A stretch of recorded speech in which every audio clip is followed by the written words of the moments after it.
म्हणजे राज्याभिषेक होण्याच्या आधीपासूनच शिवाजी महाराज स्वतःला स्वतंत्र राज्य मानत होते.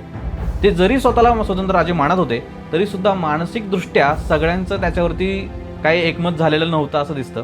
कारण शिवाजी महाराजांनी ज्या ज्या प्रस्थापित सत्तांना शह दिला होता, ज्या ज्या सत्ताधाऱ्यांना महाराजांनी धूळ चारली होती, अशा सगळ्या प्रस्थापित राज्यकर्त्यांना सुद्धा शिवाजी महाराज हे केवळ एक बंडखोर नायक आहेत असंच वाटत होतं. तो एक म्हणजे अफजल खान वधासारखी इतकी महत्वाची मोहीम जे स्वराज्यावरचं आपण पहिलं संकट मानतो, त्याच्यामध्ये सईबाईंचं निधन होतं की तो पर्सनल एक प्रकारे आघात बसलेला आहे. आणि दुसरं इतक्या महत्वाच्या विधीच्या आधी अजून एका पत्नीचं म्हणजे काशीबाई साहेबांचं निधन होणं, त्या सगळ्या दुःखातनं सावरून त्यांना आता राज्याभिषेकाला उभं राहायचंय म्हणून आपण त्यांना निश्चयाचा महामेरू असं आपण म्हणतो.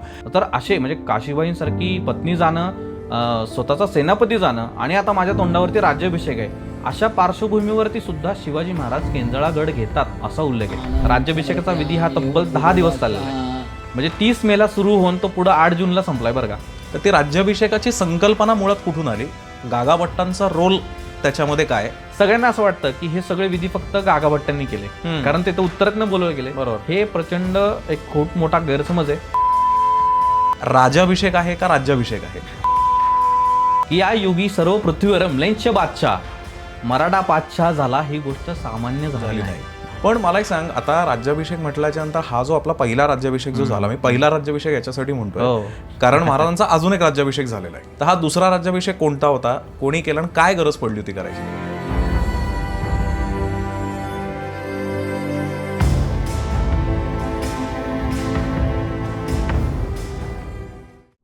नमस्कार मित्रांनो, मी ओंकार ओक. उनाड भटकंतीच्या उनाड ट्रॅव्हल गप्पा आणि गोष्टी या सेगमेंटमध्ये मी तुमच्या सगळ्यांचं सहर्ष स्वागत करतो. आत्ता जून महिना चालू झाला आहे आणि दरवर्षी जून महिना चालू झाला की इतिहासप्रेमींना, ट्रेकर्सना, शिवप्रेमींना एकाच गोष्टीचे वेध लागतात आणि ते म्हणजे शिवराज्याभिषेक. हा शिवराज्याभिषेक कधी झाला, कशासाठी झाला, त्याच्या मागची कारणं काय होती, त्याच्यानंतर घडलेल्या घटना कुठल्या, त्याच्या आधीच्या घटना कुठल्या आणि मुख्य म्हणजे शिवराज्याभिषेकाची फलश्रुती काय, या संदर्भात समग्र चर्चा करण्यासाठी आज आम्ही इन्व्हाइट केलं आहे आमचा मित्र आणि इतिहास अभ्यासक रोहित पवार. रोहित, तुझं मनापासून स्वागत. सो रोहित, किताबवाला यांच्याकडून आमचे मित्र आहेत संदीप मुळीक, ज्यांचा गोव्याच्या किल्ल्यावर खूप जबरदस्त अभ्यास आहे आणि त्यांनी गोव्याचे जे सगळे किल्ले त्या वरती असणारं गोमंतकीय दुर्गाच्या वाट्यावर हे अत्यंत समग्र असं पुस्तक लिहिलं आहे. सो किताबवालाच्या आणि उनाड भटकंतीच्या वतीने हे तुला सहर्ष गिफ्ट. Thank you so much. आणि तुझी भटकंती ही उनाडपणे चालू राहावी यासाठी हे एक सहर्ष गिफ्ट तुला. थँक्यू. वा. पॉडकास्टमध्ये पुढे जाण्याच्या आधी मला तुम्हाला सगळ्यांना असं आवाहन करायचं आहे की उनाड भटकंतीच्या आता डोमेस्टिक आणि इंटरनॅशनल टूर्स आता सुरू झाल्या आहेत. सो या पॉडकास्टच्या डिस्क्रिप्शनमध्ये आपण या टूर्स कशा जॉईन करायच्या याच्यासाठी एका व्हॉट्सअप ग्रुपची लिंक देतो आहे. त्याच्यावर तुम्ही संपर्क करा आणि त्या टूर्सबद्दल तुम्ही ॲडिशनल माहिती मिळवू शकता. आणि उनाड भटकंती चॅनलला अजूनही खूप जणांनी सबस्क्राईब केलेलं नाही आहे, त्याच्यामुळे सबस्क्राईब करा आणि हाईप करा. सो आपण पॉडकास्टला सुरुवात करू. तुझं पुन्हा एकदा स्वागत रोहित.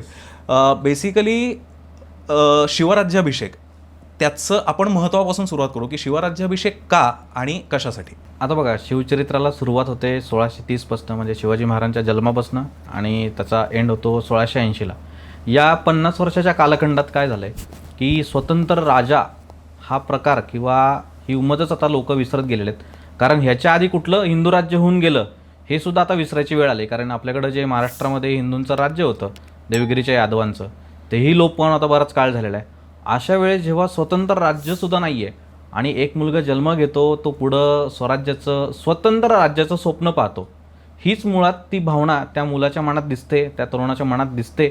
आणि हा संकल्प काय राज्याभिषेक झाला किंवा तो विधी झाला म्हणून मग ते स्वतंत्र झालेत असाही नाही आहे. त्याचं कारण काय की राज्याभिषेक होण्याच्या आधीपासूनच शिवाजी महाराज स्वतःला स्वतंत्र राज्य मानत होते. ते जरी स्वतःला स्वतंत्र राज्य मानत होते तरी सुद्धा मानसिकदृष्ट्या सगळ्यांचं त्याच्यावरती काही एकमत झालेलं नव्हतं असं दिसतं. कारण शिवाजी महाराजांनी ज्या ज्या सत्तांना, ज्या ज्या प्रस्थापित सत्तांना शह दिला होता, ज्या ज्या सत्ताधाऱ्यांना महाराजांनी धूळ चारली होती, अशा सगळ्या प्रस्थापित राज्यकर्त्यांना सुद्धा शिवाजी महाराज हे केवळ एक बंडखोर नायक आहेत असंच वाटत होतं. त्याच्यामुळं कुठं ना कुठंतरी ती जरी स्वतंत्र राजा आहे अशी जरी एक स्वतःच्या मनाची जरी खात्री पटलेली असली तरी सुद्धा तो जनमानसामध्ये हा काही प्रकार अजून रुजलेला नव्हता. आपण आता प्रस्थापित राज्यांबद्दल किंवा राजांबद्दल बोलतोय, इतकंच काय तर शिवाजी महाराजांच्या किंवा महाराष्ट्रातल्या आसपासचे सगळे पाळेगार होते, सरदार होते, जहागीरदार होते, हे सुद्धा शिवाजी महाराजांना स्वतंत्र राजे मानायला तयार नव्हते. आपल्याकडे उदाहरण आहेत, जावळीचं उदाहरण आपल्याला, मोऱ्यांचं, अशी अनेक उदाहरणं आपल्याला इतिहासातनं दिसतात की शिवाजी महाराज हे केवळ बंडखोर नायक आहेत असंच ते सगळेजण स्वतःचा समज करून घेत आहेत. आणि त्याच विरुद्ध शिवाजी महाराजांचं स्वतंत्र राज्य आहे, त्याची एक आता SOP तयार होती. त्यांचं आता पुढं म्हणजे राजकारण तर सुरूच आहे, त्याच्यासोबत त्यांची प्रशासकीय व्यवस्था सुद्धा आता सेटल होत चालली आहे. या सगळ्या भूमिकेतनं जेव्हा शिवाजी महाराजांना आता मानसिकदृष्ट्या जर का सगळ्यांचं स्टॅबिलायझेशन करायचं असेल तर एका आता अशा कुठल्या तरी विधीची गरज आहे, हे नक्कीच महाराजांना कुठेतरी कळालं असावं. आता कसं आहे की राज्याभिषेक का याचं महत्त्व कुठून आलं तर अगदी म्हणजे शिवाजी महाराजांच्या स्वराज्य स्थापनेच्या सुरुवातीपासून जो राज्याभिषेक झालेला आहे त्याची इंग्रजी दिनांके 6 जून 1674 किंवा आपण ज्याला ज्येष्ठ शुद्ध त्रयोदशी म्हणतो, या दिवशी जरी राज्याभिषेक झाला असला तरीसुद्धा राज्याभिषेकाची संकल्पना कोणाची, इथपासून ती सगळी सुरुवात आहे बरं का. कारण काय आहे की 300 वर्ष हा जो संस्कार लोप झालेला आहे त्याच्यामुळं असा काही विधी होऊन अभिषिक्त राजा होता येतं वगैरे, या सगळ्या घटनांच्या मागे शिवाजी महाराज धावत नव्हते. त्यांना त्यांचा सगळ्या स्वराज्याची घडी बसवण्यामध्ये त्यांचा प्रचंड वेळ चाललेला होता. अनेक मोहिमांवरती महाराज जात होते. एवढंच कशाला, म्हणजे राज्याभिषेकाच्या 1 महिना आधी सुद्धा शिवाजी महाराज स्वतः मोहिमेवर आहेत. म्हणजे त्यांचं बिझी स्केड्यूल आणि एकंदरच त्यांचं वागणं बघता त्यांना असा कुठल्या तरी विधीची गरज टेक्निकली भासत होती असं सुरुवातीच्या काळात दिसत नाहीये. पण मग मात्र राज्याभिषेक झालाय आणि त्याचं महत्त्व फार प्रचंड झालंय आणि मग जनमानसामध्ये ते एक स्वतंत्र राज्य आहेत आणि अभिषिक्त राजे म्हणून मग त्यांना सगळेजण ओळखू लागले. ज्याला आपण शिक्कामोर्तब म्हणतो किंवा ऑथेंटिसिटी प्रदान करणं म्हणतो त्या एका पदाला, ते राज्याभिषेकाने सार्थ केलं.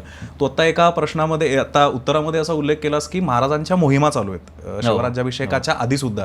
जनरली अगदी छोटासा विधी जरी करायचा असेल तरी आपण 1-2 महिने फुल फोकसने आपण तयारी करतो, पण महाराज त्याही वेळेला रणांगणावरच आहेत. तर ह्या सगळ्या कुठल्या मोहिमा तुला हायलाइट्स काय सांगता येतील 2-3 महिनेचे राज्याभिषेकाच्या आधी? आता राज्याभिषेक जरी म्हणजे जून महिन्यामध्ये झालेला असला तरी मुळात काय झालं की त्याच्या आधीच्या घटनांचा आघात महाराजांवरती खूप आहे. काय होतं आपल्याकडं ना बघा, एखादा चांगलं कुठलं तरी घरातला असा कार्यक्रम आहे त्यावेळेस आपण स्वतःहून कधी अशा रिस्की कुठल्या गोष्टी करतच नाही मुळात. बरोबर. तो एक भाग जरी सोडला आपण तरी महाराजांचं एक इंग्रजी पत्रातलं मला वाक्य आठवतं बरं का, की महाराजांचा स्वभाव त्या पत्रातनं दिसतो. जरी तो राज्याभिषेकाच्या निगडीत नसलं तरी सुद्धा महाराज कसे आहेत हे त्या पत्रातनं आपल्याला दिसतं. की इंग्रज असे लिहितात की इथं आलेलं सगळं लष्कर म्हणजे हे सगळे शत्रू सैन्य इथं जे आलंय ते आता पावसाळ्याच्या तोंडावरती कुठल्या तरी डोंगराच्या आश्रयाला निघून जाईल. मात्र शिवाजी महाराज असे व्यक्ती आहेत, असा माणूस आहे हा की जो पावसाळ्यातही गवत वाळवेल. म्हणजे महाराजांचं कार्यक्षमता किती आहे या एका पत्रातनं आपल्याला दिसतं की पावसाळ्यात सुद्धा हा माणूस गवत वाळवू शकतो. म्हणजे सतत कार्यमग्न राहणं हा शिवाजी महाराजांचा ठायी भाव होता हे आपल्याला नक्कीच दिसतं. मग झालं असं की शिवाजी महाराजांच्या आधी म्हणजे या राज्याभिषेकाच्या घटनेच्या आधी आपण म्हणूयात तर सगळ्यात पहिल्यांदा अशी एक घटना घडली जे म्हणजे काशीबाईंचं निधन झाले. तो एक मोठा आघात आहे. त्याचसोबतच अगदीच त्याच दरम्यान प्रतापराव गुजर मारले गेले, ज्याला आपण अगदीच सगळेजण माहिती आहे की वेडात वीर दौडले 7 ही जी लढाई आपण म्हणतो.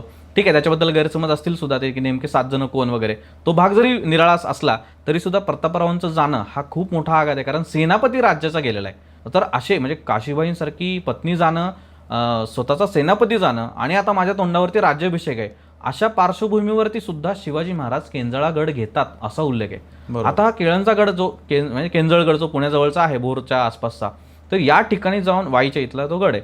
तर हा गड घेताना शिवाजी महाराजांच्या मनात ती भूमिका आली असणार आहे, अरे माझ्या तोंडावरती एक असा चांगला भव्य असा विधीची तयारी तिकडं सुरू झालेली आहे, तिकडं सिंहासन बनवायला घातलेलं आहे आणि मी स्वतः लिडिंग ऑन फ्रंट जे म्हणतो आपण की लिडरशिप काय असते, तर शिवाजी महाराजांनी तो केंजळगड घेऊन दाखवले.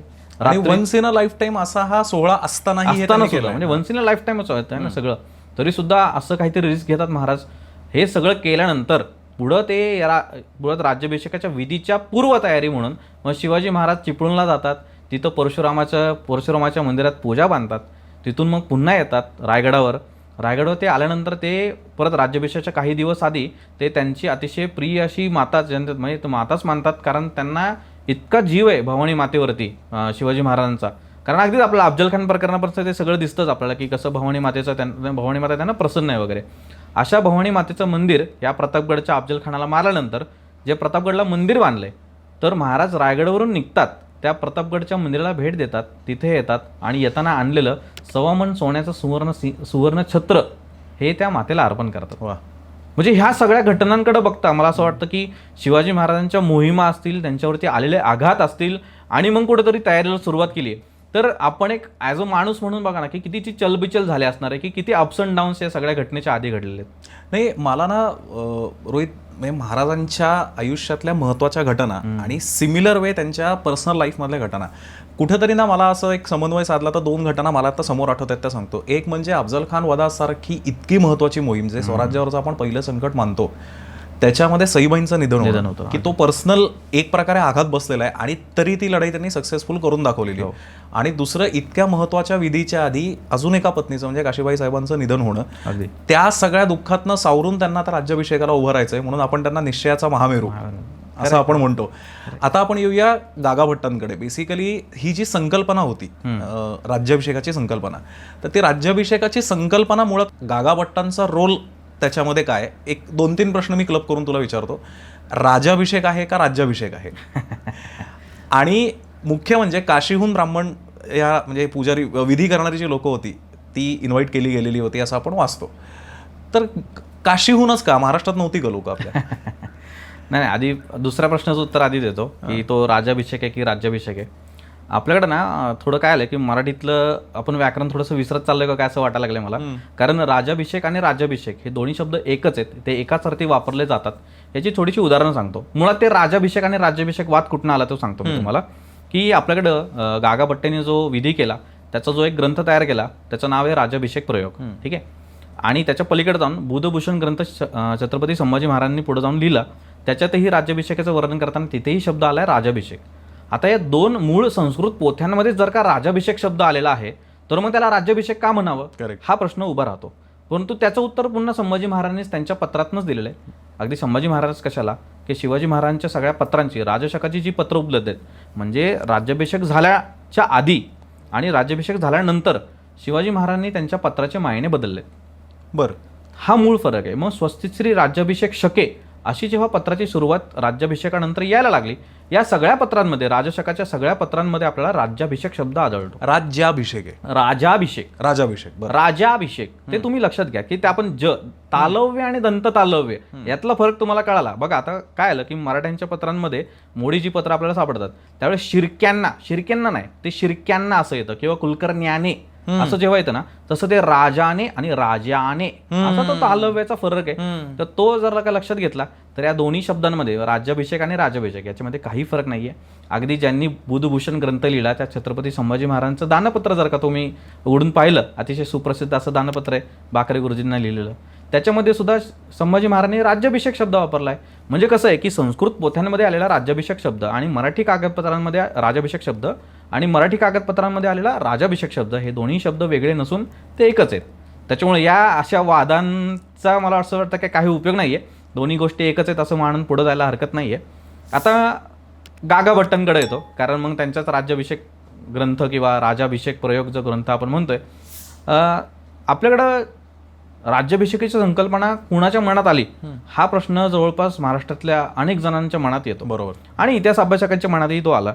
आणि याची उत्तर देण्यासाठी मग अगदी वासी बेंद्र्यांपासून, म्हणजे ज्येष्ठ इतिहास संशोधक वासी बेंद्रे असतील, सेजवलकर असतील, अशा अनेक महान विद्वान पंडितांनी याच्यावरती प्रचंड चर्चा केली आहे की ही नेमकी संकल्पना कोणाची. कारण काय आहे की शिवाजी महाराजांच्या पूर्ण स्टॅबिलिटी आल्यानंतरचा एक असा उच्च असा काहीतरी विधी होतो आणि त्या विधीची नेमकी संकल्पना कोणाची. अगदी जसा प्रश्न आपल्याला सगळ्यांच्या मनात येतो की स्वराज्याची संकल्पना कोणाची. हा जरीच न सुटलेला प्रश्न असला आणि ते आपण सगळेजण तर्काच्या आधारावरती ही सगळी गणितं मांडत असलो, इथे मात्र आपल्याकडे एक पुरावा दिसतो, तो सभासद बखरीच्या निमित्तानं. आता सभासद बखर त्याच्याबद्दल थोडंसं सांगतो की छत्रपती शिवाजी महाराजांच्या म्हणजे त्यांच्याच टीममध्ये त्यांच्याच सोबत एक माणूस होता, त्याचं नाव आहे कृष्णाजी अनंत सभासद. हा शिवाजी महाराज हयात असताना तो स्वतः तिथं होता आणि शिवाजी महाराजांचं निधन झाल्यानंतर पुढच्या 15 वर्षातच त्यांनी ही सभासद बखर लिहिली.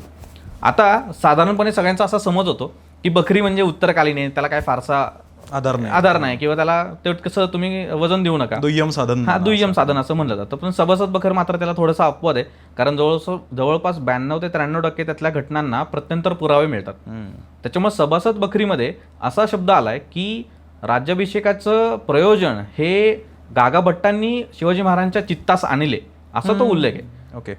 म्हणजे ह्या विधीची आवश्यकता तुम्हाला आहे आता, हे गागा भट्टांनी ओळखलं आणि ते शिवाजी महाराजांसमोर बोलून दाखवलं असा या सभासद बखरीत उल्लेख आलाय. त्याच्यामुळे टेक्निकली असं म्हणूयात की ह्या विधीचं प्रयोजन तरी किमान गागा भट्टांचं आहे आपल्याला या ग्रंथांवरनं दिसतं. याच्या पलीकडून अगदी गुरुवर्य मेंदळे सरांनी सुद्धा एक टिप्पणी केलेली आहे त्याच्यावरती.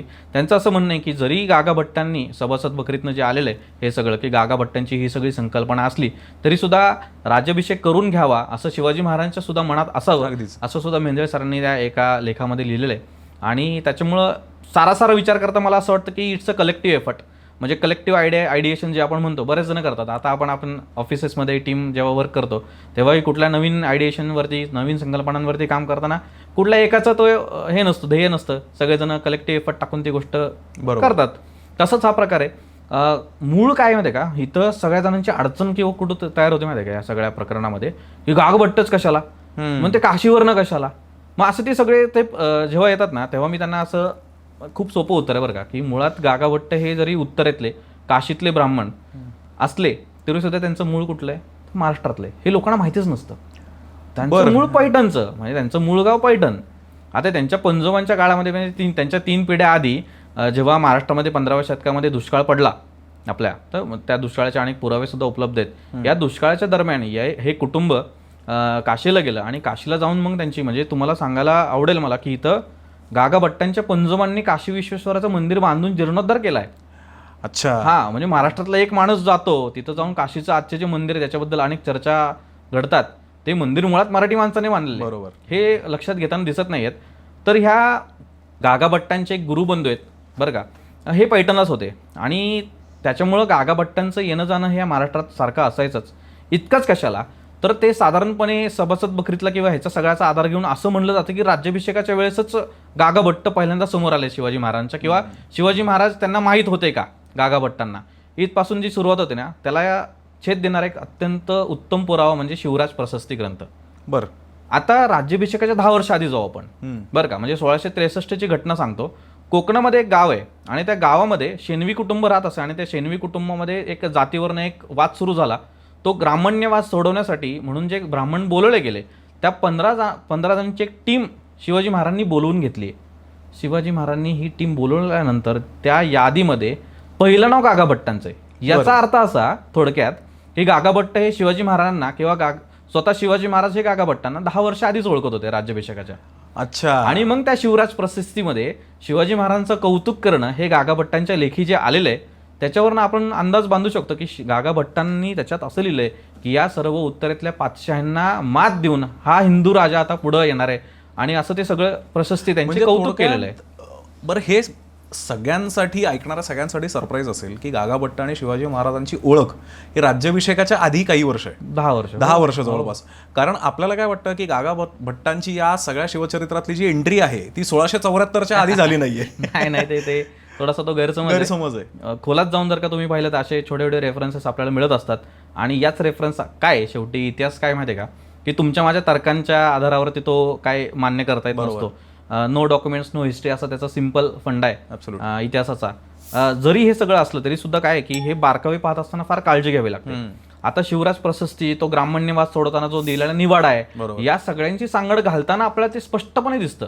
असं नाही की ते दुय्यम साधन आहे किंवा तो दुय्यम पुरावा आहे त्याला फारसं लक्ष नाही दिलं पाहिजे. शिवराज प्रशस्ती तुम्ही जर का वाचली आणि त्याच्यामध्ये शिवाजी महाराजांचं केलेलं कौतुक वाचलं तर गागा भट्टांचा जो निकडीचा म्हणजे जवळचा संबंध आलेला शिवाजी महाराजांचा तसं आपण अगदीच स्पष्टपने आपण हे सगळं मांडू शकतो. म्हणजे त्यावेळेची त्यांची भूमिका ही वेगळी आहे. म्हणजे अगदी ते पुरोहित म्हणून काम करतात आणि तिथं ते एक जज म्हणून काम करतात जसं म्हणाल तसं. सो रोहित, पुढचा प्रश्न असा आहे की राज्याभिषेक हा आता शिवाजी महाराजांच्याच नाही तर संपूर्ण महाराष्ट्राला कलाटणी देणारा एक खूप महत्वाचा असा हा कार्यक्रम आहे, एक इव्हेंट आहे. म्हणजे ज्याच्यामुळे अनेक शाह्यांना हादरे बसलेले आहेत, मानसिक धक्का आहे हा अनेक महाराजांच्या शत्रूंसाठी. पण असा हा सगळा विधी करताना गुप्तता पाळणं हा खूप मोठा म्हणजे प्रसंग आहे किंवा संकल्पना आहे की ही गुप्तता पाळली गेली पाहिजे. तर तसं काही करण्यात आलं होतं का? कसं आहे आता राज्याभिषेकाची पूर्वतयारी जर का तुम्ही पाहिली ना तर साधारण राज्याभिषेकाच्या 1.5 महिना आधी हे जे सगळे प्रसंग घडलेत या दरम्यानच गागा भट्ट रायगडला आलेले आहेत. खरं तर ते पुन्हा एक पैठणला पण गेलेले आहेत त्या दरम्यानच. आणि रायगडला आल्यानंतर मात्र गुप्तता पाळली का ह्या सगळ्या विधींबद्दलची तर त्याच्याबद्दल आहे ना असं काही स्पष्ट पुरावे मिळत नाहीत आपल्याला. की गुप्तता पाळण्यात यावी असे काही हे घेतले. पण हा अर्थातच बाहेरच्या कुठल्याही लोकांना याच्याबद्दलची माहिती नव्हती. असा एक पुरावा आपल्याला मिळतो. तो काय आहे सांगतो तुम्हाला, की या रायगडावरती अनेक शाह्यांच्या लोकांचं, ॲम्बॅसेडर्सचं, सगळ्या लोकांचं येणं जाणं चालू असायचं. त्याच्यापैकी इंग्रज देखील होते. आणि याच अशा इंग्रजांपैकी टॉमस निकल्स नावाचा एक अधिकारी येऊन गेला होता रायगडावर राज्याभिषेकाच्या 1 वर्ष आधी. आणि त्यांनी जे सगळे रिपोर्टिंग पाठवलेलं आहे त्याच्यामध्ये कुठंही राज्याभिषेक होणार आहे किंवा अशी काही प्रकारची तयारी सुरू आहे, तो अगदी रायगडच्या पायथ्याला आहे, रायगडवरती स्वतः जाऊन आलेला आहे. 1 वर्ष आधी तरी कुठलीही अशी तयारी सुरू आहे असं तर तो त्याच्या कुठल्या रिपोर्ट्समधनं तो मुंबईच्या हेडक्वार्टरला त्याच्या ईस्ट इंडिया कंपनीला कळवत नाहीये. त्याच्यामुळे ही गुप्तता तोपर्यंत तरी दिसते. परंतु काय की त्याच्यानंतर लगेचच नारायण शिंदे नावाचा माणूस आलाय पुढच्या वर्षी. तो सुद्धा रायगडावरती एका कामानिमित्त आला आणि अगदी राज्याभिषेक बघा जूनचा महिना आहे आणि त्याच्या 3 महिने आधी म्हणजे मार्चमध्ये पकडूयात आपण, तर 24 मार्चचं त्याचं येणं आहे बरं का रायगडला. आणि रायगडला तेव्हा तो रायरी लिहितो, रायरी सुद्धा रायगडाचं नाव आहे. आणि ह्या रायरीच्या ठिकाणी आल्यानंतर मात्र तो एक रिपोर्ट पाठवतोय मुंबईला आणि तो असं म्हणतोय की हा राजा नवीन युगाच्या आरंभी आता स्वतःला राज्याभिषेक करून घेणार आहे, coronation ceremony to be happened असं तो लिहितोय. आणि त्याच्यामध्ये असं लिहितोय की आता तुम्ही जर का तिकडून माणूस पाठवत असाल, म्हणजे इंग्रजांनाच तो लिहितोय. नारायण शिंदे हा दुभाषा होता, इंग्रजांच्या पदरी असलेला. दुभाषा म्हणजे ट्रान्सलेटर आपण ज्याला म्हणतो. हा नारायण शिंदे तिथं तो रिपोर्ट पाठवतोय आणि तिकडून लोकांना काय सांगताय हा नारायण शिंदे की राज्याभिषेक तर करून घेणार आहेत. त्या निमित्ताने त्यांनी एक सुवर्ण सिंहासन तयार करायला घेतलंय. ते सुवर्ण सिंहासन हिरे माणी आणि ह्या सगळ्या धातूंनी किंवा हिऱ्यांनी वगैरे सगळं रत्नजडीत असं ते सिंहासन तयार करायला घेतलंय.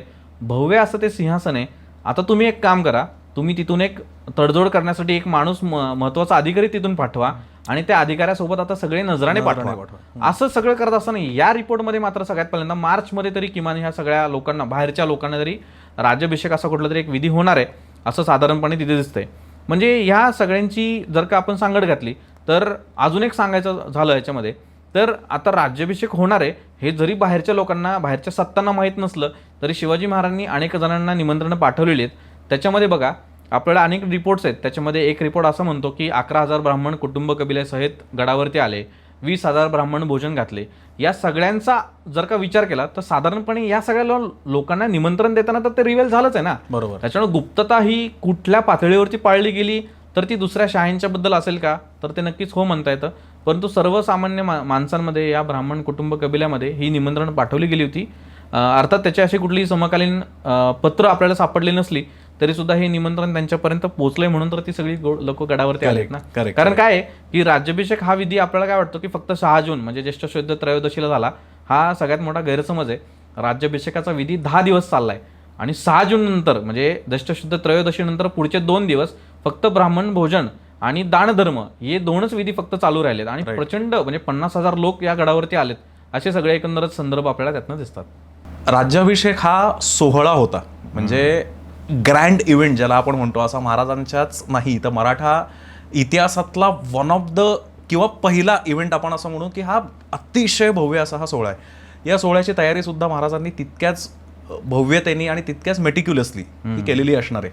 तर ती तयारीबद्दलचे आपल्याला काही संदर्भ मिळतात का? हो, म्हणजे बघा ना, कुठल्याही गोष्टीचं कुठल्याही मोहिमेवर जाण्यासाठी सुद्धा प्लॅनिंग आधी लागतं. बरोबर. तसंच कार्यक्रमाचं सुद्धा असतं. म्हणजे आपल्या घरात बघायचं लग्न कार्य असेल ना तर सुद्धा आपण आधी काही महिने त्याची तयारी सुरू करतो. अगदी कपड्यांपासून असेल, या सगळ्यांपासून असेल. अशाच प्रकारची तयारी सुद्धा आपल्याला या राज्याभिषेकाच्या निमित्तानं छत्रपती शिवाजी महाराजांनी केलेली दिसते. आता ती दिसते कुठल्या अर्थाने दिसते, तर सगळ्यात पहिल्यांदा जर का तुम्हाला राज्याभिषेक करायचा आहे तर तुम्हाला सिंहासनावर बसायचं आहे. तर ते बसण्यासाठी जे सिंहासन लागणार आहे हे सिंहासन तयार करून घेतलं पाहिजे. आता वेळही फार कमी राहिलेला आहे कारण मार्चच्या दरम्यान ही सगळी आयडिएशन झालेलं आहे राज्याभिषेकाचं. त्याच्यामुळे असं आता सुवर्ण सिंहासन तयार करायचं आहे हे जेव्हा प्लॅनिंगला येतं तेव्हा पोलादपूरचं एक घराणं आहे, चित्रे घराणं, त्यातले रामाजी चित्रे जे आहेत यांच्याकडे ही जबाबदारी सोपवण्यात आली. ती सोपवण्यात कशी आली त्याचे उल्लेख मात्र आपल्याला ग्रंथांमधनं ह्याच्यातनं सापडतात. त्यात असं दिलेलं आहे की रायगडावर रत्नशाळा होती आणि या रत्नशाळेतले मात्र जे काही मोजके जे चांगले उत्तम रत्न आहेत ही सगळी रत्न आणि सोनं हे सगळं या साठी घेतलं गेलं. आणि मग ते सभासद बकरीतनं आपल्याला सगळ्यांना माहीत असेल, सगळ्यांनी ऐकून असतील की 32 मन असं ते सुवर्ण सिंहासन तयार केलं गेलं. मग हे जेव्हा पोलादपूरला हे सगळं सिंहासन तयार केलं गेलं हे आणत असताना मात्र एका इंग्रज अधिकाऱ्यांनी मात्र पाहिलेलं आहे. त्याचा उल्लेख मी नंतर सांगेनच. पण मुद्दा असा आहे की राज्याभिषेकाच्या निमित्तानं आणखीन एक उल्लेख असे की राज्याभिषेकाला जी सगळी लोक आणि सरदार लोक उभे आहेत यांच्याकडं अतिशय जवाहीर आणि हे सगळे नजराणे आणण्याची सगळी तयारी सुरू झालेली आहे. आता कसं आहे की आपण बघा लग्नाला गेलो की किंवा बड्डेला गेलो आपण कोणाच्या तरी, तर गिफ्ट घेऊन जातो का नाही. बरोबर. तर अशा प्रकारचे नजराणे तयार करण्याची सुद्धा प्रत्येकाची तयारी सुरू झालेली आहे. कुणी काय काय नजराणे पाठवावेत आणि ते कशा पद्धतीनं ऍक्सेप्ट करावेत याची ही SOP ठरलेली असते. अशाच प्रकारची SOP सुद्धा या इंग्रजांकडनं जेव्हा नजराणे स्वीकारण्याची वेळ आली तेव्हा ती पाळण्यात आलेली दिसते आपल्याला. तयारीबाबत अजूनही कसं आहे की कसं आहे की आपल्याकडे कुठलीही तयारी करण्याच्या आधी आपण गणेश देवतेचं आपण आवाहन करतो, आपल्या कुलदेवतेला जाऊन येतो. तसंच शिवाजी महाराजांच्या बाबतीत सुद्धा झालंय. मगाशी मी जसं सांगितलं की प्रतापगडच्या तुळजाभवानीला सवमन छत्र शिवाजी महाराजांनी अर्पण केलं, ते अगदीच राज्याभिषेकाच्या आधी केलेलं आहे. तोही तयारीचा भागच आहे या सगळ्यांचा. आता काय झालं, ही तयारी करत असताना मात्र म्हणजे आता राज्याभिषेक करायचा आहे त्याच्यात मात्र काही तांत्रिक अडचणी यायला सुरुवात झालेल्या दिसतात आपल्याला. आणि त्या दिसतात तर त्या कशा, त्या आपल्याला त्यांचा आढावा घ्यावा लागतो. असा स्पष्टपणे कुठेही उल्लेख नाही या सगळ्या तांत्रिक अडचणींचा. मात्र एकंदरच गागाभट्टांचं इकडे येणं हे का महत्त्वाचं ठरतं तर ते दिसतं, कारण शेवटी कुठलाही असा धार्मिक लिगल बाब जेव्हा समोर येते, तांत्रिक अडचणी जेव्हा समोर येतात, तेव्हा कुठला तरी पंडित या धर्मग्रंथांचा आधार घेऊनच तो पुढे जात असतो. बरोबर. आणि त्यातनं जर का त्यातही नसेल तर तो त्याचे निवाडे देत असतो. अशाच प्रकारचा निवाडे देण्याचं काम हे गागाभट्टांनी पूर्वी केलं. मी जसं सांगितलं 10 वर्ष आधी हे ते काम करत असल्यामुळं ज्या तांत्रिक अडचणी समोर उभ्या राहिल्या त्या कुठल्या होत्या साधारणपणे, तर क्षत्रियांमध्ये पूर्वी सुद्धा म्हणजे पूर्वी क्षत्रियांमध्ये मौजी बंधन केलं जायचं. तर हा संस्कार लोप झालेला होता. आता त्याचं लिमिट काय होतं तर मध्ययुगामध्ये तर 22 वर्ष वयापर्यंतच हा विधी करण्यात यावा अशी साधारणपणे तरतूद होती किंवा नियम होता. हा नियम मोडलाय कारण शिवाजी महाराजांचं वय आता 44 आहे. बरोबर. ही पहिली तांत्रिक बाब असेल. शिवाजी महाराजांची आता हे सगळं झाल्यानंतर आता पुन्हा विवाह करण्यात यावेत हा एक अडचणीचा मुद्दा असेल. त्यांचं मूळ किंवा कुळ कुठलं हे शोधण्याची जबाबदारी ही त्यांच्यावरती येऊन पडते. कारण संस्कार लोप झाल्यामुळं साधारणपणे तेव्हाच, जरी हे माझं उदाहरण जरी तांत्रिकदृष्ट्या वादग्रस्त जरी म्हणणं असलं तरी सुद्धा ही तांत्रिक बाब तेव्हा अडचणीची ठरली होती. कारण सिसोदे वंशीय हे खरं शास्त्रीय का किंवा म्हणजे भोसल्यांचं कुळ हे सिसोदीय आहेत का, इथपासून ते सगळं शोधण्याची एक मोहीम सुरू झाली. कारण शिवाजी महाराजांची काही लोक ही पुढे राजस्थानात गेलेली आणि तिथून शिवाजी महाराजांची कुंडली आणि मग कुळ शोधण्याचा प्रयत्न हा त्या काळी झालेला दिसतो आपल्याला. जरी त्यातले फारसे डिटेल्स आपल्याला मिळत नसले तरी ह्या सगळ्या तांत्रिक अडचणींना पुरून उरणारे छत्रपती शिवाजी महाराजच होते. कारण त्यांनी स्पष्टपणे एका ठिकाणी असा उल्लेख आहे की त्यांनी सांगितलं की भोसले म्हणजे क्षत्रियच आहेत, तुम्हाला हे सगळं करण्याची गरज नाहीये. या सगळ्या तांत्रिक अडचणींना हे एकमेव उत्तर आहे. आणि त्या उत्तराला एक साधक बाधक म्हणून मग गागाभट्टांनी देखील सपोर्ट केला. बरोबर. असं आपल्याला दिसतं. त्या खोलात न जाता सुद्धा मला असं सांगावंसं वाटतं इथं की हा पूर्वतयारीचाच एक भाग होता. कारण कुठल्याही अशा सोहळ्याच्या आधी ज्या अडचणी येतात त्या अडचणी दूर करूनच कुठला तरी असा एक काय म्हणू आपण की चांगला सोहळा निर्माण होऊ शकतो त्यातनं, आणि तसंच झालंय. मग आता येऊयात आपण की ह्या सगळ्या अडचणींना आता उत्तर मिळालीत. मग महाराजांचं मौजी बंधन केलं गेलं, महाराजांचे विवाह सुद्धा परत केले गेले. हे जरी सगळं असलं, प्रायश्चित्त सुद्धा महाराजांनी घेतलं बरं का. हे सगळं खरं असलं तरी सुद्धा काय आहे की विधी आता काय होतं, सगळ्यांना असं वाटतं की राज्याभिषेक झाला म्हणजे 6 जूनला झाला. हे खरं तर गैरसमज आहे सगळ्यांचा. राज्याभिषेकाचा विधी हा तब्बल 10 दिवस चाललेला आहे. म्हणजे 30 मेला सुरू होऊन तो पुढे 8 जूनला संपलाय बरं का. म्हणजे जवळपास इतके दिवस हा विधी चाललाय. आणि आपण सगळेजण रायगडावरती जेव्हा जातो 6 जूनच्या दिवशी किंवा ज्येष्ठ शुद्ध त्रयोदशीला अनेक जण तिथीनेही साजरा करतात आणि तारखेनेही साजरा करतात. तो कुठल्याही पद्धतीने साजरा करावा त्यात काही नाहीये. पण एक लक्षात घेण्यासारखी गोष्ट अशी की हा विधी प्रचंड मोठा होता. याची सुरुवात 30 मेला म्हणजे ज्येष्ठ शुद्ध षष्टीला हा या राज्याभिषेकाची विधींची सुरुवात झाली. बरोबर. असं आपण म्हणतो. माझा पुढचा प्रश्न तोच असणार होता की राज्याभिषेक झाला ह्याचा अर्थ काय होता आणि विधी कुठले होते, म्हणजे आपण आता त्या प्रश्नाकडे येऊया. हो अगदी. कारण राज्याभिषेक म्हणजे काय तर अभिषेक करून घेणं, बरोबर. पण अभिषेक करून घेण्याच्या आधी सुद्धा अनेक विधी येतात. बरोबर. मग त्या आधी प्रायश्चित्त असेल, मौजी बंधन असेल, ह्या सगळ्या विधींच्या सोबतच जी सुरुवात झाली 30 मेच्या रोजी म्हणजे ज्येष्ठ शुद्ध षष्टीला, ती अशी झाली की गणेश पूजन झालं, मग विनायक शांती झाली. हे सगळे विधी पहिल्या दिवशी उरकले. मग दुसऱ्या दिवशी काय झालं तर दुसऱ्या दिवशी आपल्याला इंद्रिय शांती शिवाजी महाराजांनी केली असं दिसतं. मग ही इंद्रिय शांतीचा विधी पार पडला दुसऱ्या दिवशी.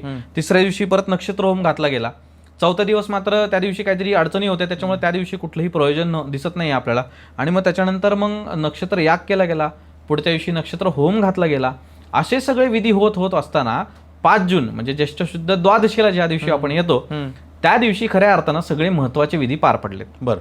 म्हणजे आपण जे म्हणतो ना की राज्याभिषेकाला जरी अभिषेक झाला त्या दिवशी खरा विधी हा ज्येष्ठ शुद्ध द्वादशीलाच झालाय बरं का. बरं. मग ती अडचण कशी आहे ती तुम्हाला सांगतो की आपल्या हिंदूमध्ये म्हणजे एक जोक म्हणून सांगायचं तर आपल्याकडे उपवास असेल तर 12 वाजेपर्यंत आपण ते पकडतो. हो. हे करतो किती चुकीचं सांगतो तुम्हाला, की हिंदू धर्मामध्ये दिवस बदलतो तो सूर्योदयाच्या निमित्तानं. Correct.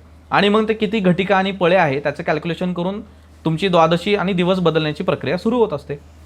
ज्येष्ठ शुद्ध द्वादशीला मात्र शिवाजी महाराजांचा खऱ्या अर्थानं असं म्हणूयात की आपण राज्याभिषेक झाला आणि मग जे राजदर्शनाचा जो विधी असतो आणि मग सिंहासनारोहण झालं वगैरे सगळे झाले विधी. खरं तर आता ह्याच्यातली अजून एक गंमत सांगतो बरं का. सगळ्यांना असं वाटतं की हे सगळे विधी फक्त गागाभट्टांनी केले, कारण ते तर उत्तरातनं बोलवले गेले. बरोबर. हे प्रचंड एक खूप मोठा गैरसमज आहे. या गैरसमजाला उत्तर देण्यासाठी पुन्हा गागाभट्टांनीच लिहिलेला जो राज्याभिषेक प्रयोग ग्रंथ आहे त्याचा जर का आधार घेतला तर आपल्याला स्पष्टपणे असं दिसतं की हे सगळे विधी शिवाजी महाराजांसोबतचे हे कुणी केलेत तर शिवाजी महाराजांचे किंवा भोसल्यांचे जे उपाध्ये होते बाळंभट, बरोबर. या बाळंभट्टांनी हे सगळे विधी केलेत. हम्म. त्याच्यामुळे तो एक तुम्ही लक्षात घ्या बरं का मुद्दा, की गागाभट्ट स्वतः तिथं नाही आहेत सगळ्या गोष्टी करायला. त्यांच्या मार्फत म्हणजे भोसल्यांचे जे पूर्वापार चालत आलेले उपाध्ये कुटुंब आहे हे या सगळ्या गोष्टींची काळजी घेते. बरोबर. आणि मग ज्येष्ठ शुद्ध द्वादशी आणि मग त्या ज्येष्ठ शुद्ध द्वादशीच्या पहाटे म्हणजे आता पहाटे म्हणजे दिवस बदललाय म्हणजे ज्येष्ठ शुद्ध त्रयोदशी आली म्हणजे 6 जून आता सुरू झालाय खऱ्या अर्थानं. त्या दिवशी मात्र मग आपल्याला राज्यारोहण किंवा आपण म्हणूयात की राजसभा भरवली आणि मग तिथं सगळेजण नजराणे घेऊन आले आणि मग आपल्या डोळ्यासमोर जे राज्याभिषेकाचं चित्र समोर उभं राहतं बरोबर. ते त्या दिवशीचे ज्येष्ठ शुद्ध त्रयोदशीचे बरोबर. 6 जूनचे. पण मूळ सगळे विधी जे आहेत ते द्वादशीला उरकले गेलेत. आणि इतकंच नाहीये तर ह्या राज्याभिषेकाच्या नंतर सुद्धा मग पुढं मी जसं सांगितलं की ब्राह्मण भोजन आणि दानधर्म हे 2 विधी पुढे चालू राहील. तर एकंदर तुम्ही असा विचार करा की हा 1 दिवसाचा विधी नाहीये, 10 दिवस हे वेगवेगळे विधी सगळे चालू आहेत आणि महत्वाचे विधी म्हणूयात आपण ज्येष्ठ शुद्ध द्वादशी आणि त्रयोदशीला केले गेले. आता तू राज्याभिषेक सोहळ्याचा उल्लेख केलास आणि आपल्या प्रत्येकाच्या घराघरामध्ये राज्याभिषेक सोहळ्याचं एक चित्र उपलब्ध असतं की जे ती भव्यता जी आहे राज्याभिषेकाची ती भव्यता आपल्याला त्याच्यातनं दिसते. त्या चित्राबद्दल काहीतरी सांग. म्हणजे ते महाराष्ट्रातल्या जवळपास प्रत्येक घरामध्ये हे चित्र दिसतं. बरोबर. आणि प्रत्येकाने ते पाहिलेलं आहे. त्याच्यातली भव्यता हा भाग निराळा जरी सोडला तरी त्यातले बारकावे जर का तुम्ही टिपले तर तुम्हाला ती रायगडावरची राजसदर दिसते तुम्हाला. Correct. बरोबर. त्या राजसदरेमध्ये हा सगळा राजसभा आता सुरू आहे आणि मग अनेक लोक त्या शिवाजी महाराजांच्या सिंहासनाच्या समोर उभे आहेत. कुणी कुठल्या बाजूला उभं राहायचं याचं देखील त्याच्यामध्ये बारकाईनं निरीक्षण केलेलं दिसतं. आणि मग कुठेतरी एक काही बाहेरच्या राज्यातले लोक सुद्धा त्या ठिकाणी दिसतात, इंग्रज अधिकारी दिसतात. तर हे चित्र आपल्या जेव्हा डोळ्यासमोर उभं राहतं हे चित्र आलं कुठून तर ते एका डायरीवरनं आलंय. एका इंग्रज अधिकाऱ्याची डायरी आहे आणि ह्या डायरीतनं उभा राहिलेला हा प्रसंग आहे. खरं तर हेनरी ऑक्झंडन त्याचं नाव आहे. मगाशी मी सांगितलं तुम्हाला की इंग्रज काही ना काही कामानिमित्त रायगडावर येत असत आणि त्या वाटाघाटी चालू असतानाच हा हेनरी ऑक्झंडन राज्याभिषेकाच्या निमित्तानं रायगडावर आला आणि रायगडावर ते आल्यानंतर त्याला सवय होती बरं का डायरी लिहिण्याची आणि ही डायरी तो बाळगत असे स्वतःसोबत. तर तो राज्याभिषेकाच्या काही दिवस आधीच रायगडाच्या तिथं पायथ्याला आलाय आणि काही दिवस नंतर मग पुढं तो रायगडावरती रुजू झालाय. त्याची राहण्याची वगैरे व्यवस्था तिथं 1 मैल दूर रायगडावरच केली गेली आहे असे सगळे उल्लेख आहेत. 5 जूनला त्याला निराजी रावजींचा मेसेज येतो की तुम्ही दुसऱ्या दिवशी म्हणजे 6 जूनच्या पहाटे राजसदरेमध्ये या, तुमचे नजराने जे काय आणले असतील ते सगळे घेऊन या. हा हेनरी ऑक्झंडन त्या ठिकाणी येतो आणि तो एंटर जेव्हा करतोय तेव्हा तो त्याच्या डायरीत असं लिहितो की मी सुवर्ण सिंहासनावर भव्य अशा सुवर्ण सिंहासनावर बसलेला राजा पाहिला, त्याच्या आजूबाजूला असलेले भरजरी कपडे घातलेले लोक पाहिले, त्या सिंहासनाच्या मागे असलेली मी प्रतीकं पाहिली, त्यांच्यामध्ये सोन्याचा दात असलेला मासा आहे, अश्वपुच्छ आहेत, न्यायदानाची प्रतीकं आहेत, ही सगळी सुवर्णांची प्रतीकं मी पाहिली. असं सगळं तो भव्य दिव्य असं ते सगळं वर्णन करतो. या छत्रपती शिवाजी महाराजांच्या डाव्या बाजूला शेजारी त्यांचा मुलगा जो उत्तराधिकारी आहे म्हणजे संभाजीराजे आहेत, त्यांच्यावर डाव्या पलीकडे त्यांचा एक ब्राह्मण आहे म्हणजे कदाचित ते गागाभट्ट असावेत आणि मग मोरपंत पिंगळे हे त्यांचे पेशवे उभेत. असं सगळं विस्तृत असं वर्णन या हेनरी ऑक्झंडननी केलंय. त्या राजसदरेच्या तुम्ही बघा ते चित्र डोळ्यासमोर आणा तर तो इंग्रज अधिकारी जो मुजरा करताना दाखवतो किंवा तो अंगठी अशी उंच करताना दाखवतो तर हा खरं तर हेनरी ऑक्झंडन आहे. त्याने जो नजराणा सोबत आणलेला आहे तर त्या नजराण्यामध्ये जी अंगठी होती त्याच्यावरती शिवाजी महाराजांचं लक्ष गेलं आणि त्याला जवळून बोलवून घेतलं शिवाजी महाराजांनी आणि हेनरी ऑक्झंडनकडनं हा सगळा नजराणा ॲक्सेप्ट केला, स्वीकारला. अशा प्रकारचं तो सगळा सोहळा किंवा सगळा एक दिमागदार सगळा सोहळा त्या इंग्रज अधिकाऱ्याने पाहिला आणि नोंदवून ठेवला. बारकाईने या सगळ्या गोष्टींचं त्यांनी टिपण लिहून ठेवलं. म्हणून आज आपल्याकडे हे सगळे डिस्क्रिप्शन्स विधी तर मी तुम्हाला सांगितलेच की ते सगळे आलेले आहेत, पण नेमकं राज्याभिषेकाच्या निमित्तानं तिथं काय घडलं, कुठली कुठली लोकं होती हे या इंग्रज अधिकाऱ्याच्या निमित्तानं आपल्याला तिथं पाहायला मिळतं. पण हा हेनरी ऑक्झंडन जेव्हा त्या राजसदरेतून बाहेर आला तेव्हा त्याला त्या नगारखाना बघा तुम्ही रायगडला गेला की तो नगारखाना दिसतो. त्या नगारखान्यातनं बाहेर येताना मात्र त्याला ते दोन्ही बाजूला 2 हत्ती दिसलेत. करेक्ट. आणि हे हत्ती रायगडावरती कसे आणलेत? आज बघा, रायगडावरती जाण्यासाठी रोपवे किंवा प्रशस्त असा तो सगळा रस्ता आहे, पण तुम्ही मध्ययुगाचा विचार करा, शिवकाळातला, हे हत्ती इथं कसे आणले असतील याबद्दल तो आश्चर्य व्यक्त करतो. करेक्ट.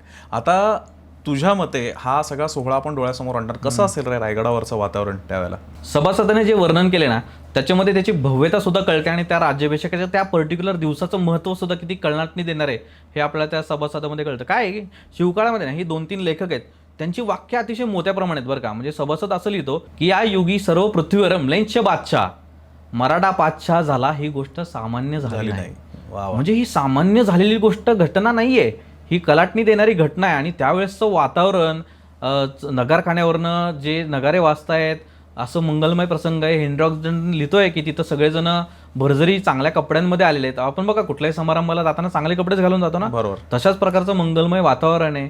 आत्ताच नुकतेच ते सगळे विधी पार पडून मग महाराज तिथं राजसदरेवर आलेले आहेत.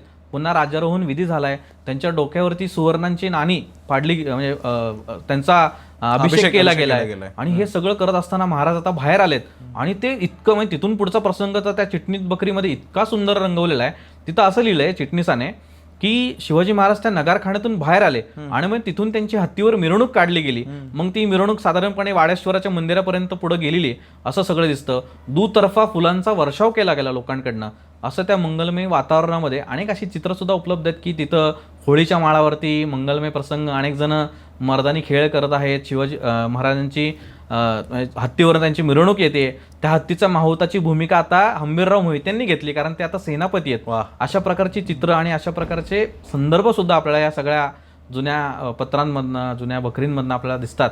आणि त्याच्यावरनं एकंदरच आपल्या डोळ्यासमोर हेनरी ऑक्झन आणि चिटणीस बकर आणि हे सगळे प्रसंग उभे केले तर मला वाटतं की एखादा चित्रपटालाही लाजवेल असा तो भव्य दिव्यपणा आपल्याला दिसतो, कारण प्रचंड खर्च केला. एकमेव द्वितीय असा विधी आहे हा, खरं सांगायचं तर.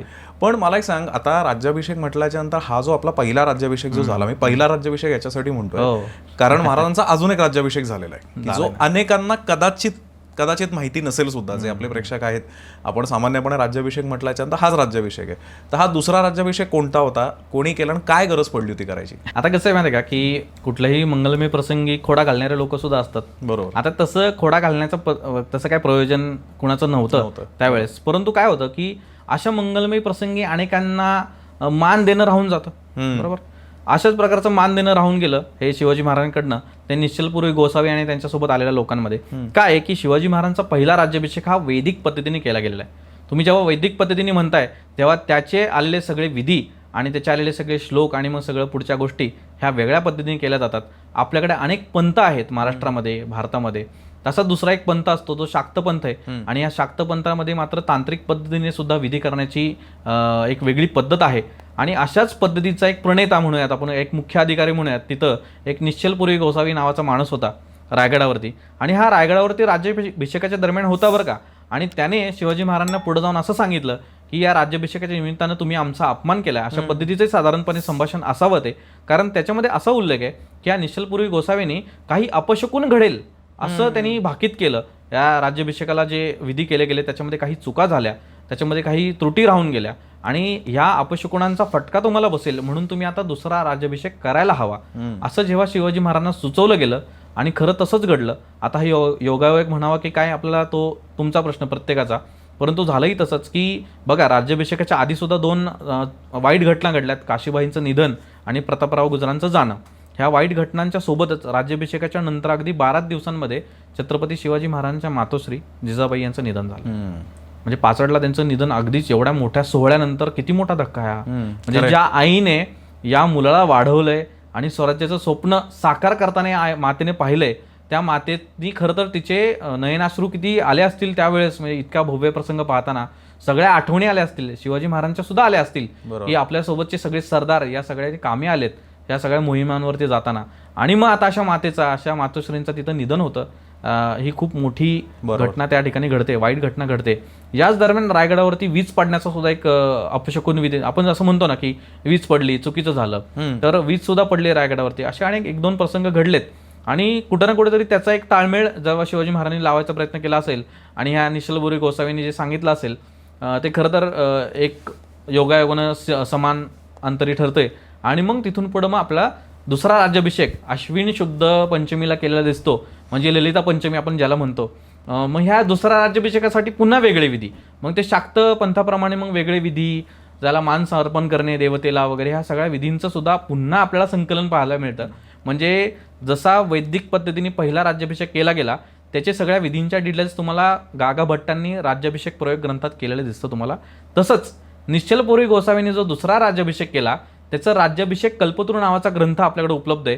या ग्रंथामध्ये त्या सगळ्या विधींचं सुद्धा सगळं डिस्क्रिप्शन त्या ग्रंथामध्ये आलेलं आहे.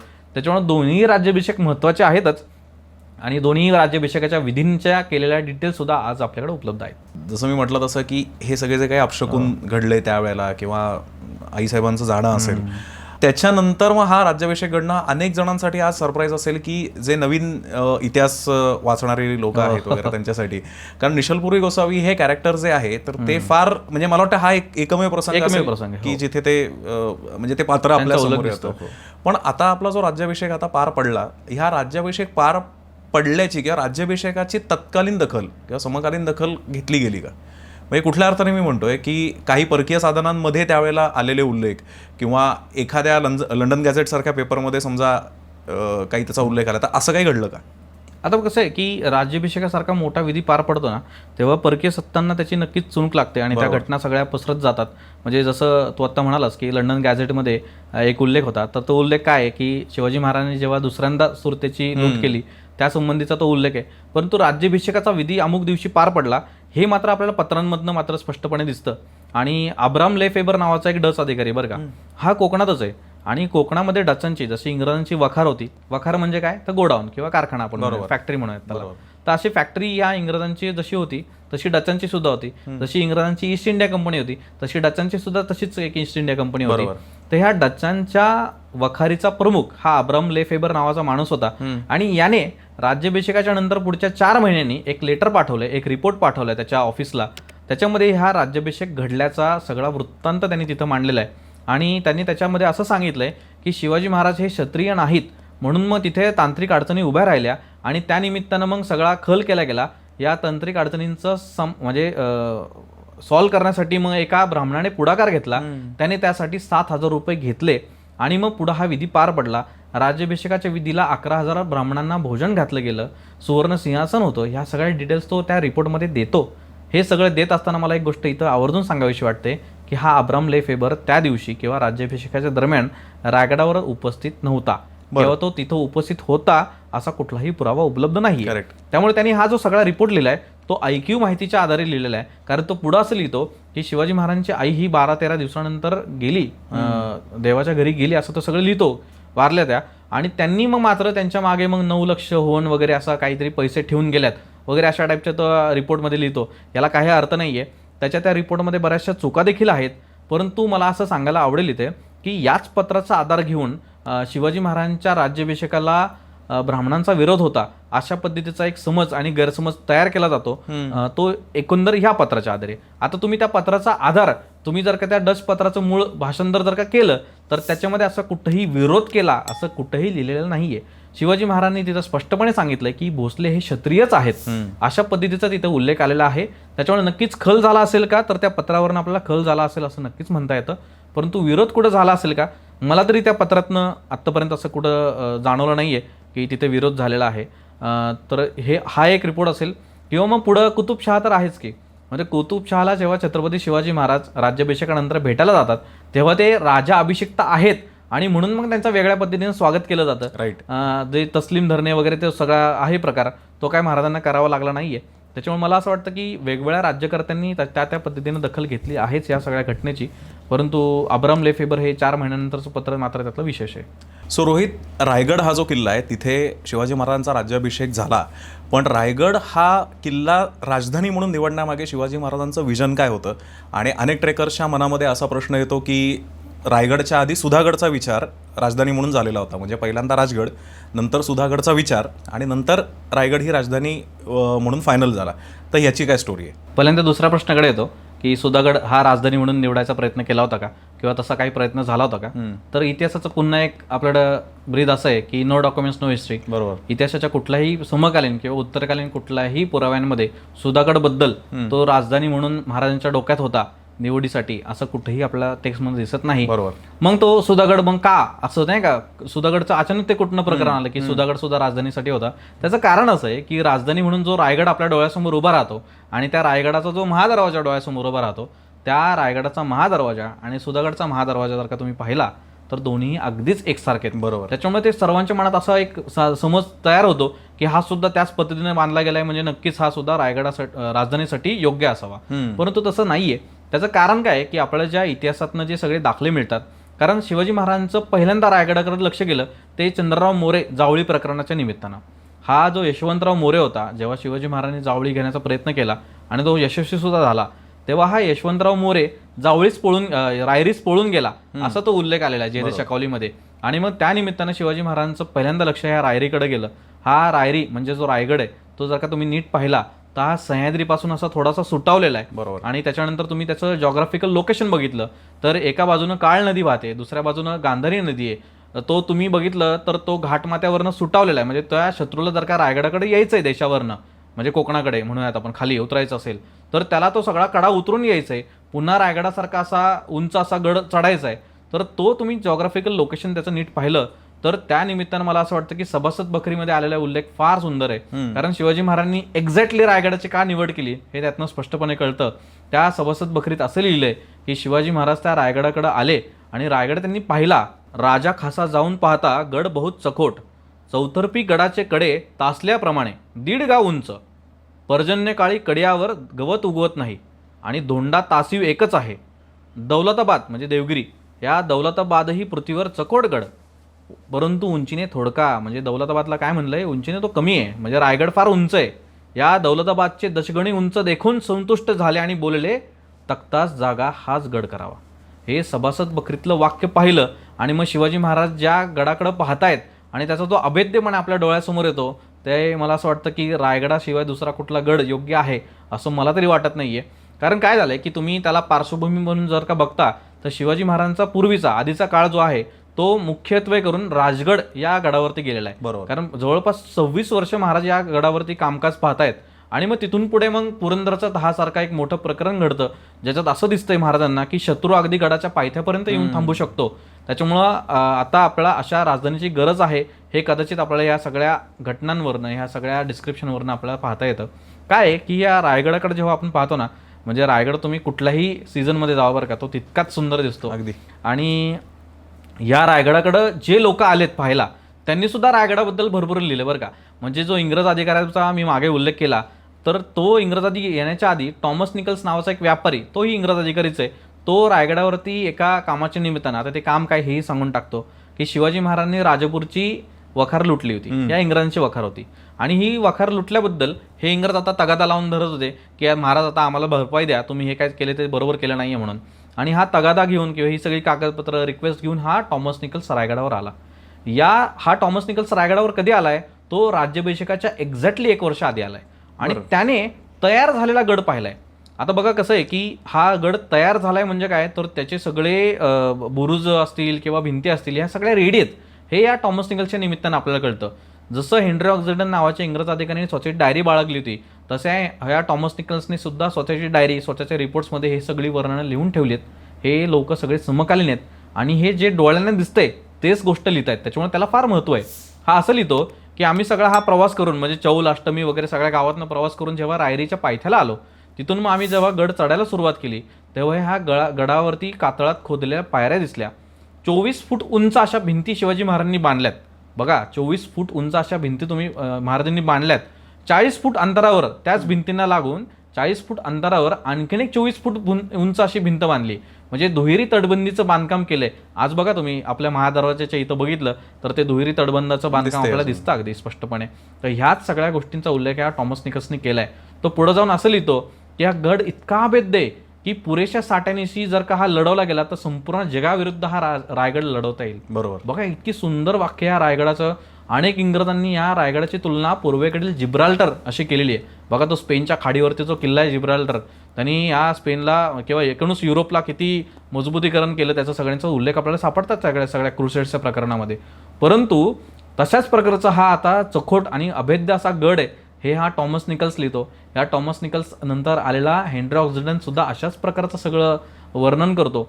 कारण काय आहे की बघा तुम्ही, जेव्हा रायगड पुढच्या काळामध्ये म्हणजे अगदी 1818च्या वेळेस जेव्हा पडला, त्याला एल्फिस्टन नावाच्या इंग्रज अधिकाऱ्याला सगळे गड किल्ले पाडल्याबद्दलचा आनंद नाही झालेला, रायगड पाडल्याबद्दलचा मात्र त्याने आनंद व्यक्त केला आणि त्याची तारीख आहे 10 मे 1818 साली.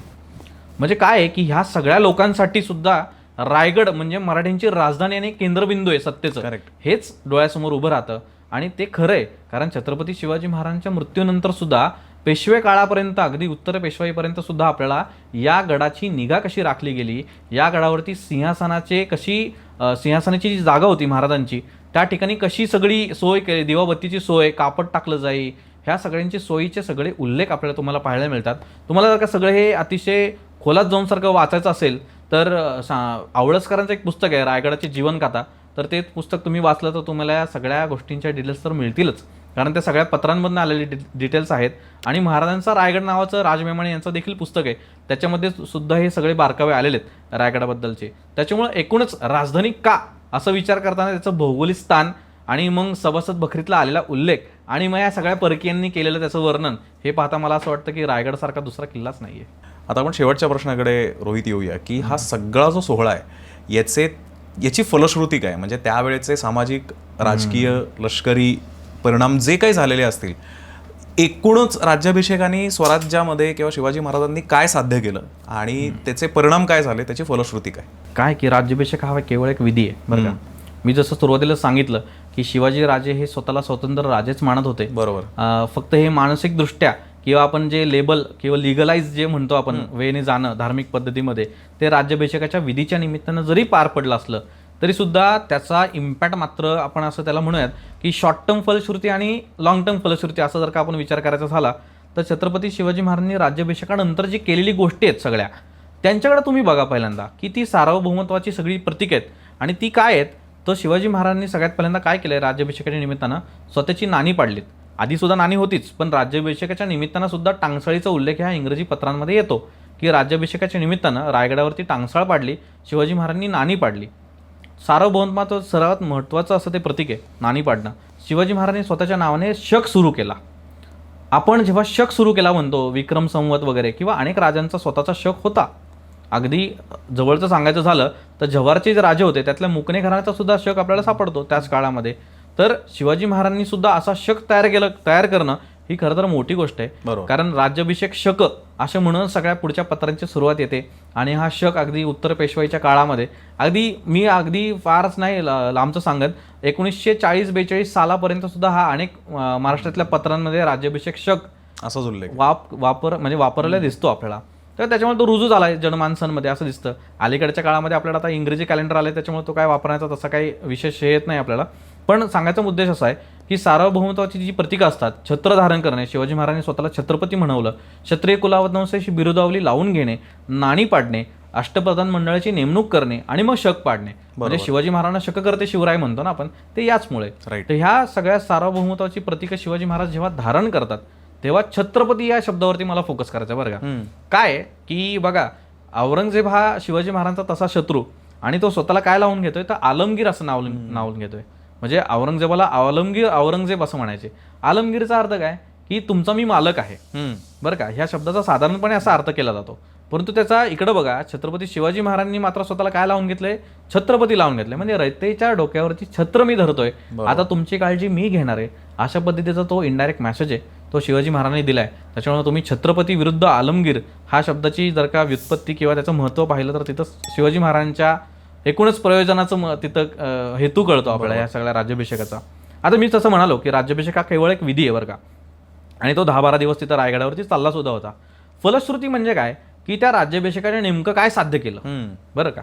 तर त्यासाठी काय की आपल्याला एका पत्राकडे यावं लागतं, कारण शिवाजी महाराजांचा अतिशय महत्त्वाकांक्षा असा प्रकल्प त्या निमित्तानं सुरू झालाय, तो म्हणजे दक्षिण दिग्विजय. बरोबर. या दक्षिण दिग्विजयच्या वेळी छत्रपती शिवाजी महाराजांनी घोरपड्यांना लिहिलेलं एक पत्र आहे बरं का. आणि त्या घोरपड्यांना लिहिलेल्या पत्रामध्ये शिवाजी महाराज असं म्हणतात की दक्षिणेची पातशाही दक्षिणेकडे राहू द्यावी.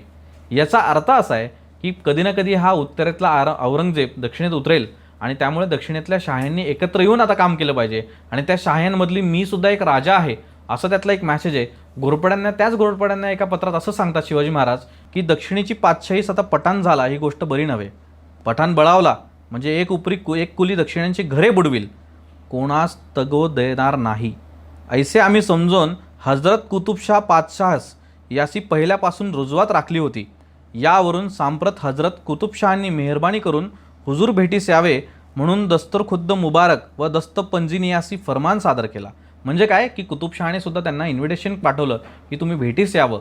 अशा पद्धतीचं आहे.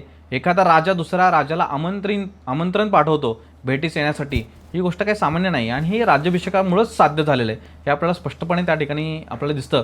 कारण याच घोरपड्यांना पुढं महाराज असं म्हणतात की तुम्ही त्या पठाणांसोबत काय काम करता, तुम्हाला हवं असेल तर मी त्या कुतुबशाहाला सांगतो की तुम्हाला जहागिरी देण्यात यावी म्हणून. म्हणजे महाराजांची किती पॉवर झाली बघा ना की ते दुसऱ्या राजाला सांगू शकतात की तुम्ही यांना नोकरीस ठेवा म्हणून किंवा तुम्ही यांना सोबत घ्या घोरपड्यांना. मालोजी घोरपड्यांना लिहिलेलं पत्र आहे ते. काय आहे की ह्या पत्राच्या आधारावरनं आणि पुढं काय झालंय की खरोखरच या कुतुबशहानं भेटीस जेव्हा बोलवलं भागानगरला म्हणजे हैदराबादला, तोही प्रसंग तितकाच भव्य दिव्य बरं का. अगदीच. म्हणजे सभासद बकरीमध्ये त्या सगळ्या भेटीचं वर्णन असं आलंय की शिरभोई धरावी आणि तस्लीम करावी हे सगळे माफ केलंय. आता शिवाजी महाराज स्वतः राजेत ना, मग ते कशी तस्लीम करणार आणि शिरभोई कशी धरणार? ते एका चाकरानं धरायचे असतात. आता तो राजा समोर येतोय दुसऱ्या राजाला भेटायला आणि मग शिवाजी महाराज जसे समोर चालत गेलेत तसा कुतुबशाह सुद्धा काही गावं अलीकडे आलाय त्यांचं स्वागत करायला. आणि मग त्या स्वागताची काळजी सुद्धा कुतुबशहाने घेतली बरं का. म्हणजे सगळ्या तिथल्या स्त्रियांना तिथं औक्षणासाठी बोलवलंय, केसराचे सडे टाकलेत रस्त्यांवरती, सोन्याची फुलं हातात दिलीत शिवाजी महाराजांवरती टाकण्यासाठी. असा तो भव्य दिव्य प्रसंग स्वागत समारंभ म्हणूयात आपण तो त्या निमित्तानं केलाय. मला असं वाटत नाही की शॉर्ट टर्म फलश्रुती जर का बघितली तर शिवाजी महाराजांचा कदाचित हा राज्याभिषेक झाला नसता तर इतक्या मोठ्या पद्धतीनं किंवा इतक्या इक्वल लेवलला शिवाजी महाराजांना मानाचं स्थान या ठिकाणी दिलं असतं का असा प्रश्न पडतो. त्याच्यामुळे शॉर्ट टर्म फलश्रुतीचं मी तुम्हाला उदाहरणं दिली की कुतुबशहाकडनं आलेलं इन्व्हिटेशन असेल, मालोजी घोरपड्यांना लिहिलेलं पत्र असेल की दक्षिणेची पातशाही आता दक्षिणेत राहू द्यावी. या सगळ्या गोष्टींचा विचार करताना आपल्याला तिथं नक्कीच ही राज्याभिषेकामुळेच प्राप्त झालेलं शिवाजी महाराजांचं हे अधिष्ठान आहे आणि ते आता सर्वमान्य होत चाललंय असं आपल्याला त्या ठिकाणी दिसतं. आता मग लॉंग टर्म फलश्रुती काय, तर मग ह्यासाठी मग अगदी आपल्याला पुढपर्यंत जाता येतं.